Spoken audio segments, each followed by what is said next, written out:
Race of the evening. State Attorney General Alan Wilson easily won the Republican nomination for a third term.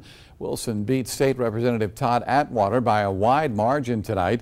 At last check, it was 65 to 35%.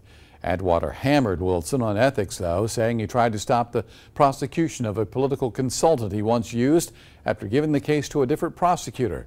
Wilson says no attorney general has ever fought corruption as hard as he has. Wilson will face Democrat Constance Anastapoulos in the November election.